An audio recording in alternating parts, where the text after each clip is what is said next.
पाकिस्तान हो या सरहद पार, कप्तान से कर रहा है हर कोई अपने प्यार का इजहार।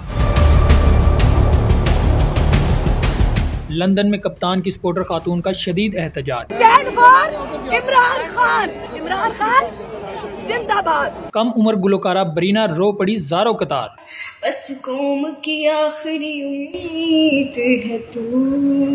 इन दिनों लाहौर समेत मुल्क भर के दीगर शहर हंगामी सूरत हाल की लपेट में हैं। चेयरमैन तहरीक इंसाफ इमरान खान की गिरफ्तारी के बाद मुल्क भर में PTI के कारकुनान हर तरफ बेकाबू नजर आ रहे हैं, जिसके पेश नजर तहरीक इंसाफ के सपोर्टरान का एहतजाज पुरतशद्दुद और जलाव घेराव में बदल चुका है। दूसरी जानिब खान के दीवाने इमरान खान की गिरफ्तारी पर बेख्तियार रोते हुए भी नजर आ रहे हैं। हाल ही में सोशल मीडिया पर कप्तान की एक सपोर्टर खातून की वीडियो तेजी के साथ वायरल हो रही है। वीडियो में देखा जा सकता है कि लंदन में इमरान खान की सपोर्टर खातून अपने खामंद और बच्चों समेत नवाज शरीफ के घर के बाहर अपने शदीद गम और गुस्से का इजहार कर रही है और मुस्लिम लीग नून कायद के खिलाफ नारेबाजी भी कर रही है।